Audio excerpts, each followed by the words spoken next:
Welcome to Old Times Is Not Forgotten, where we read a newspaper together. Today, we're in the 30s, and in the 30s, everyone was looking at the newspaper to try to find a job, because it was the Great Depression. If you couldn't afford the 5 cents for a newspaper, well, just look in the trash.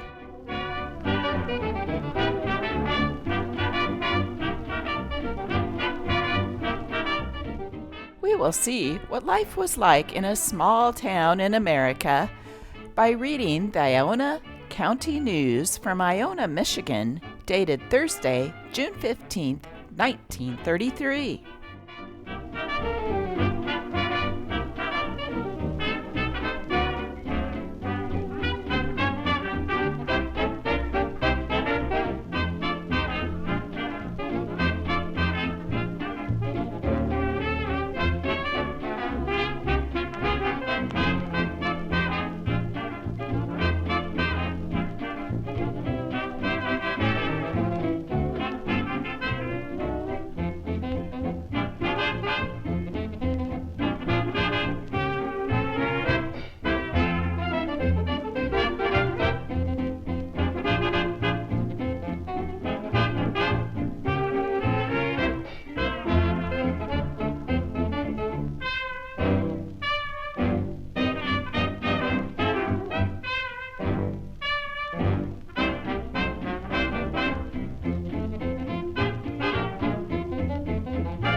In this issue, the County of Ionia is about to celebrate their centennial, and we get to see what they're planning.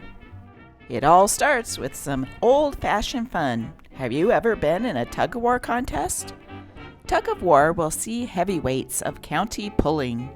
Everything is all set for the men's tug-of-war and the chicken chasing contest for youngsters, which will feature the Thursday afternoon centennial show at the fairgrounds. Stanley M. Powell, chairman of the committee in charge of the farm program, said, "Some more entries are still sought for the farmers' bareback horse racing contest. The tug-of-war will present 2 teams of 12 huskies, each man of which is reputed to weigh over 200 pounds. They will stage their act in the afternoon on the racetrack in front of the grandstand."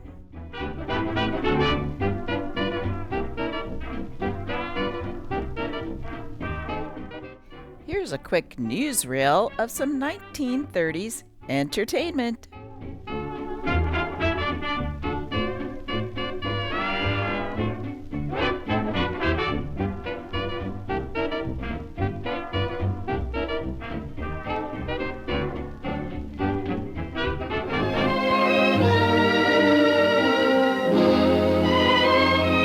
San Diego in the middle 1930s sees America's first fan dancer convention. The first annual convention of fan dancers will now come to order. The first matter we will consider is the disputed length of fans for the new season. Delegate from New York has the floor. I believe the fans should be no more than 38 inches in length. I disagree with the delegate from New York. I believe the fan should be determined by the size of the girl. And now for a look at the Fad for Fans, demonstrating the artistry of interpretation, the poetry of motion, and the reason for the epidemic of eye strain that swept the country.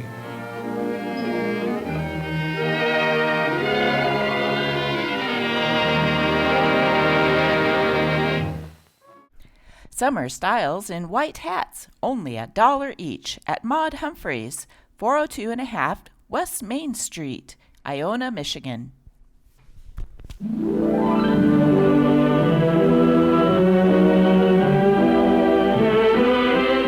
Hitting the sack in silks.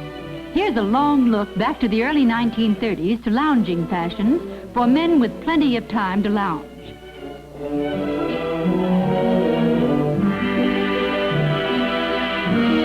The Depression days, remember, with the fast pace of torrid 20s now a mere memory. So there's plenty of time for plenty of people to get themselves in shape for the hard work of job hunting or a day of idle ease. For either or both, this fellow is going to be fit. And he's also going to look his best in case the employment agent comes around. And just who do we think we're kidding? Well, anyway, this is how men of the early 30s looked in the early mornings.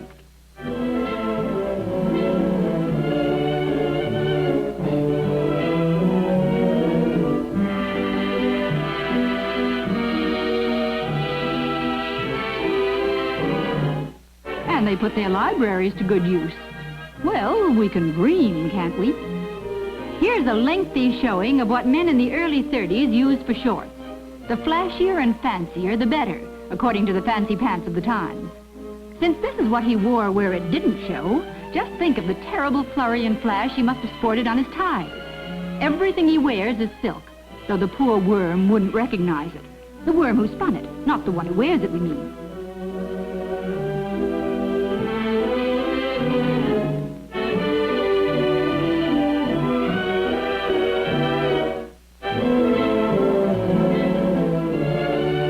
It's pajamas and robe of silk. The man of the Depression 30s is dressed to kill, but all he has to kill is time.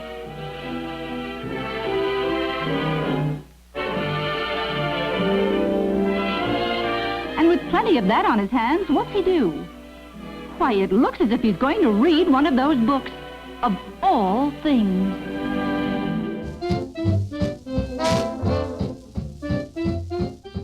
Jawohl! It's always fair weather when good fellows get together with good beer and good food. From liverwurst to wienerwurst and back again. Over a road paved with pretzels and rye bread and cheese. You can travel the gastronomic highways without going any further than Loster's. Meats that are beer's first cousins. Good old smoked liver sausage, only 15 cents a pound. Our famous smoked frankfurters, 14 cents a pound. Cheese that'll make beer better. Rich buttery Limburger, only 29 cents a pound. Trimmings for between drinks. Pretzels, only 29 cents a pound. At Loster Market, 233 West Main, phone 9121, Iona, Michigan.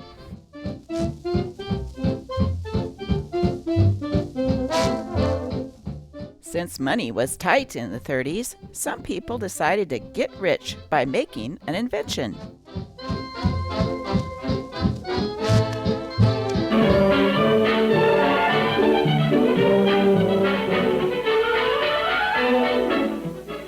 It's September 24th, 1930, and at Stone Harbor, New Jersey, young Bill and Jim are ready to test their homemade diving bell. Fashioned of roofing copper, bit of window glass, bicycle pump, and length of hose, total cost of contraption and equipment is just $5. Strangest fact of all is that the diving half of Jim and Bill doesn't drown.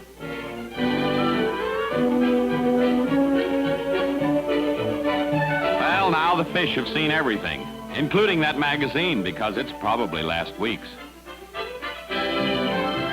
Instead of pumping tires, the pumper tires, and is plenty glad when Bill wants to come up. Yes, it's a homemade diving outfit, but it works.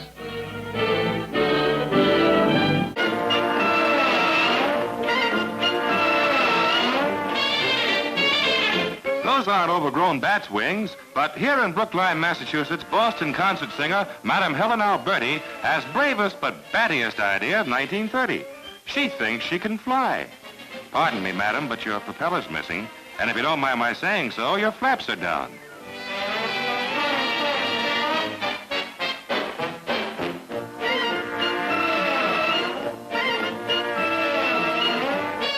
Well, maybe there was something wrong with the wiggle works in the wings.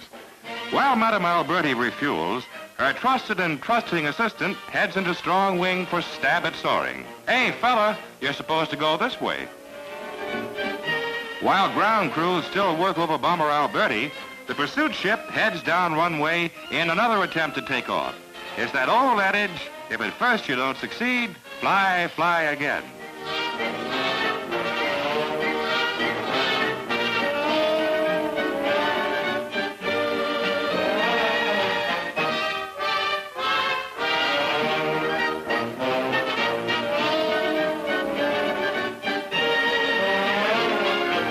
this time, Madame's protege prefers starting up in air. He flaps his flippers, flies through the air with the greatest of...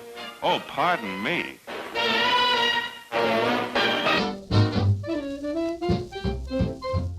Let's see what's playing at the Iona Theater. 2 dynamic features, Constance Bennett in Our Betters and Miriam Hopkins and Jack LaRue in The Story of Temple Drake. Also, the sun was his and the sky was his, the moon and the stars all his. No wonder Al Jolson sang so all the world could hear, "Hallelujah, I'm a bum." Here's a quick clip from that movie, Hallelujah, I'm a Bum. And if you stay tuned to the end of this video, there'll be a few more clips from this funny movie. Did you get it? Yes, Your Honor.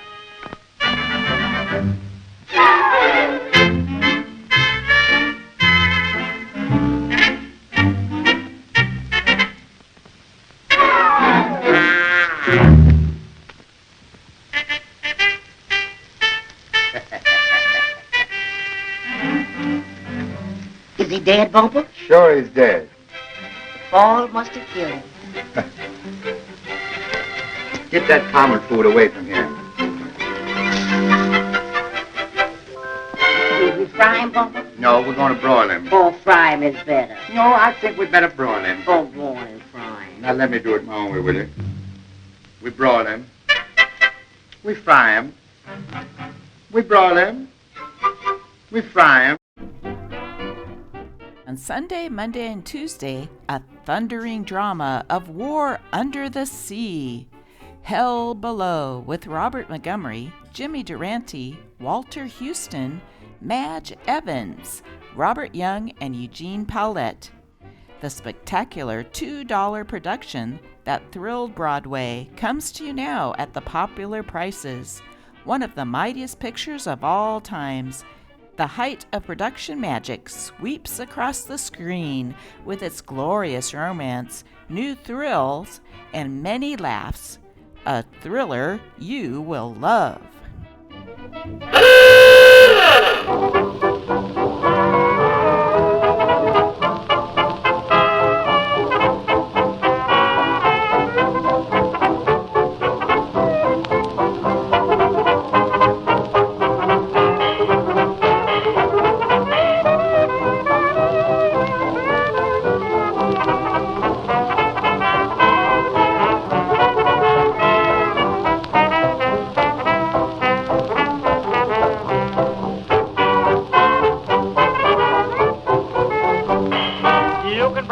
She's a darn nice girl, but don't bring Lulu.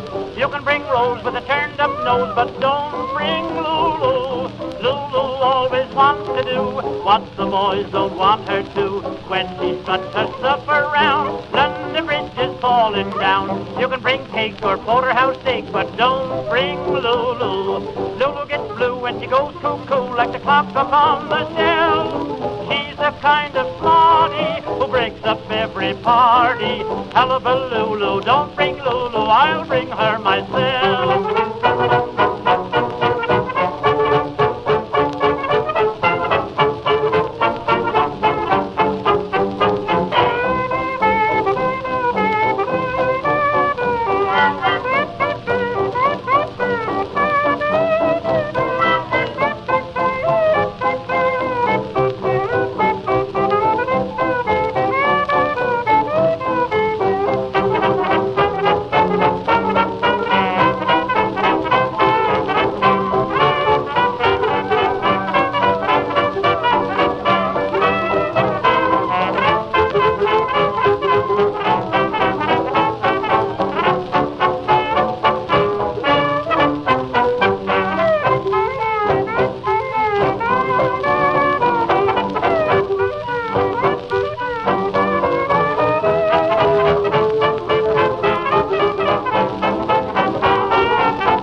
Francisco, during early Depression days, local unemployed are going to be happy and well-fed if Mrs. Lewis Jordan has anything to say about it. Mother Jordan to broken, jobless San Franciscans, she started this production-like cafeteria with her own money.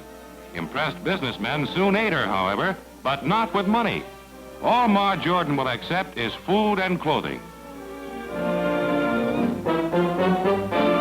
Not content to leave care of men to others, Ma takes care of them herself. With cast-off clothing contributed by more fortunate citizens, the White Angel holds forth in her outdoor haberdashery. New clothes for old, and in new outfits they'll have new outlook on life, as generous Mother Jordan does her best to put shirt on everybody's back. Before you start that next trip, out on a lonely road, far from a garage, something goes wrong with the motor, sad situation. Next time, you'll have us give your car the once-over before you start on a trip. No charge for examination at Chance's Garage. American Cafe, Elks Temple Building, Ionia. Try our special dinners for 25 cents. Soup, meat, potatoes, side dish, bread, butter, good coffee, and dessert. Wow! Beer on ice. We have your favorite brand. 15 cents per bottle. Special sandwiches and Dutch lunches. What a deal!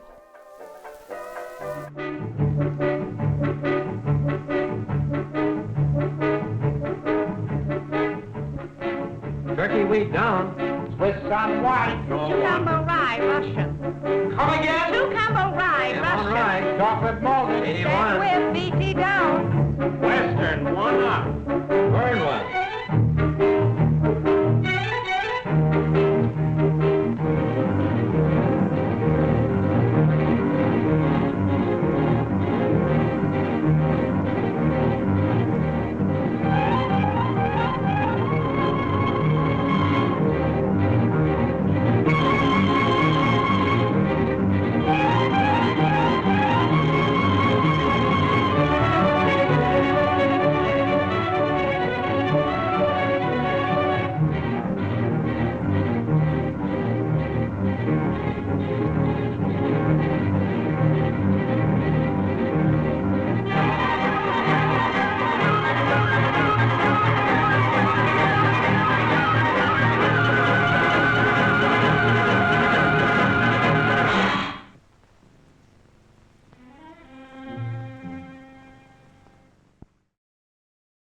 A great distraction from your worries during the Depression was to look at the sports page.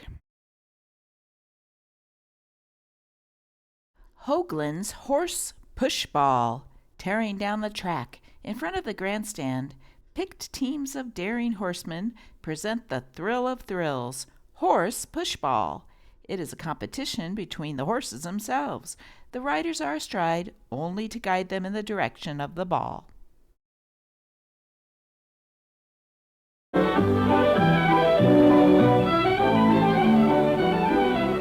It's 1930, and like mushrooms, miniature golf courses have popped up all over the nation.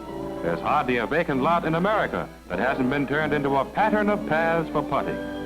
These are Depression times, and with plenty of time, but not enough money to foot the fees of lusher links, Americans from Maine to California go goofy over miniature golf.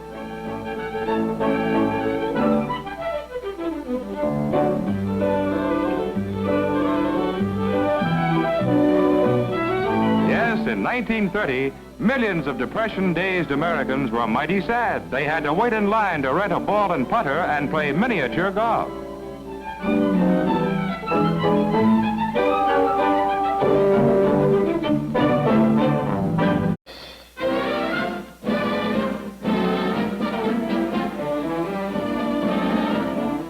Iron Bobby. It took 7 years to build and perfect this mechanical man with the golf swing without flaw. Called Iron Bobby, he makes his first professional appearance as golf instructor in early 1930s.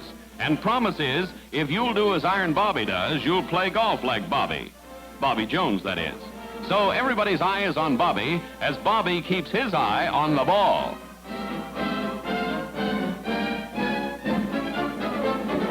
And he can not only swing, he can swat that pellet too. To show that wasn't luck, Steel Nerve Bobby does it again.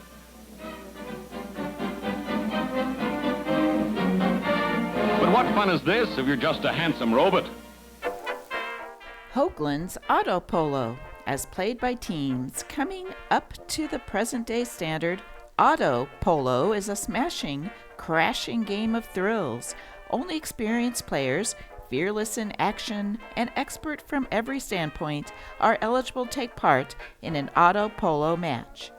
Although the cars are hurtled into the air and skittled in circles at dangerous speeds, accidents are few, due to the unexcelled ability of the drivers and the flashing speed of the mallet men.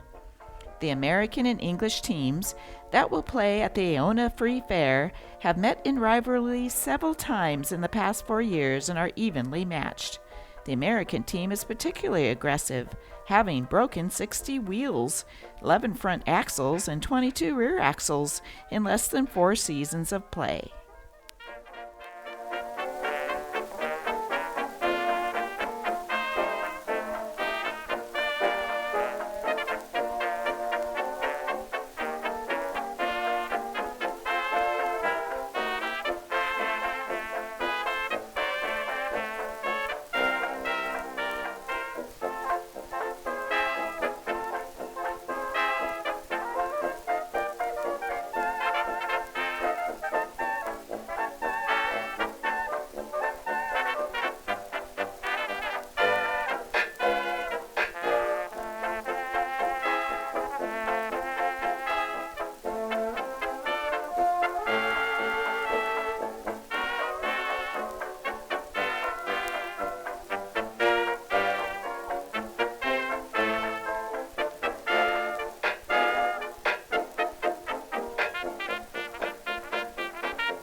Yes, even though you couldn't afford your rent or your food, somehow you were able to get yourself an automobile.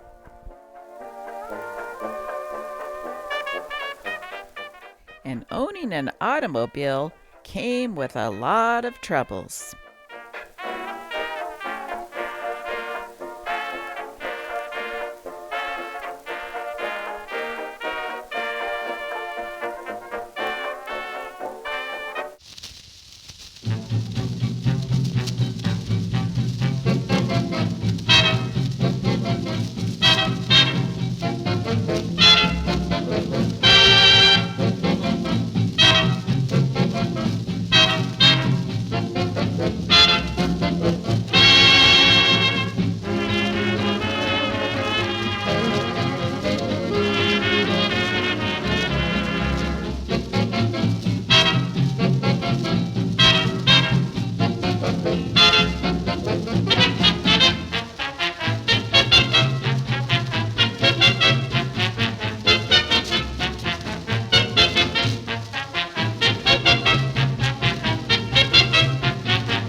Just look at all the men wearing hats.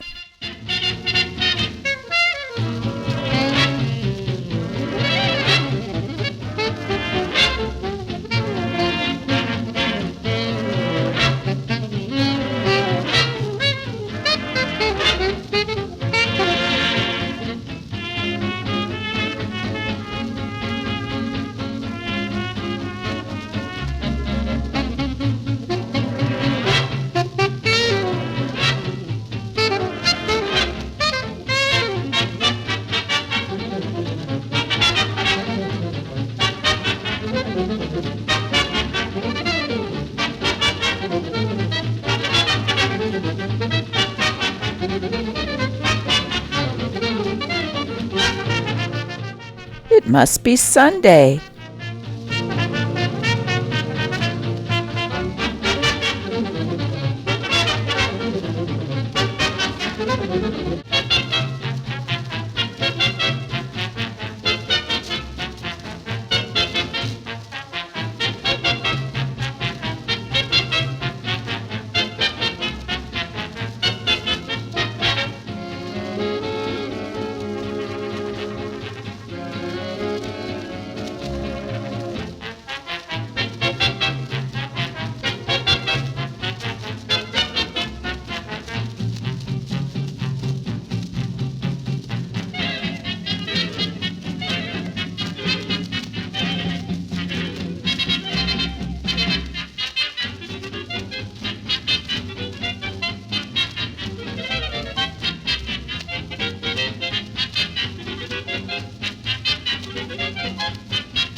A little gasoline fumes with your picnic?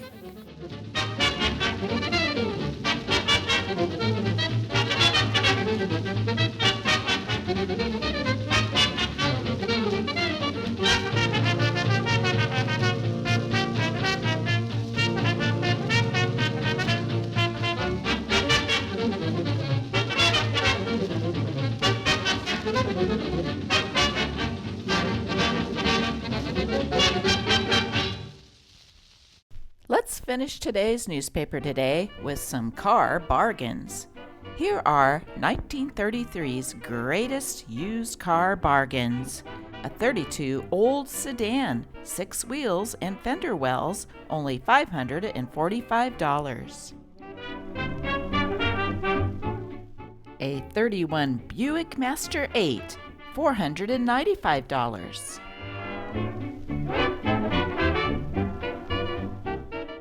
Here's the one I'm getting, a 31 Ford Tudor, only $245.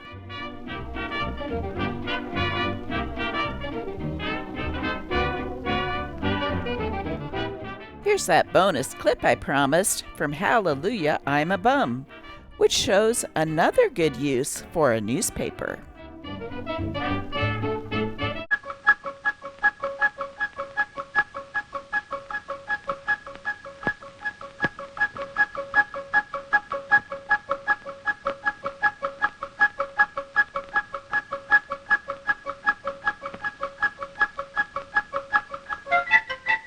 Well, I suppose I've got to go to work.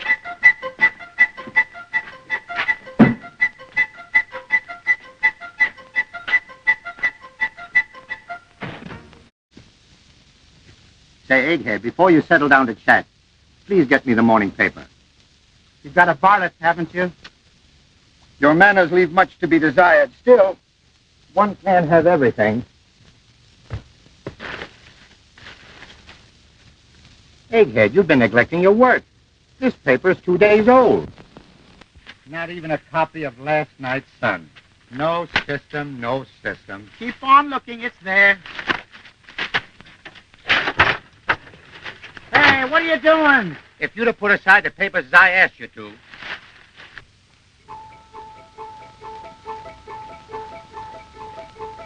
Hello. What's that? Uh-huh. Tick, tick, tick. That's so I'm slick. Not so quick. Tick, tick, tick. What's that thing? It's a lady's bag. The aristocratic rag of a plutocratic hag. Why the clock? So the lady you give it to won't give you a stand-up. People starving and they put clocks in bags. Come on, Bumper, look inside. What are you waiting for? It's from Cartier's. Cartier? Our favorite jewelry store. The one we patronize. We? The Vanderbilts and me. Come on, let's see. Aha!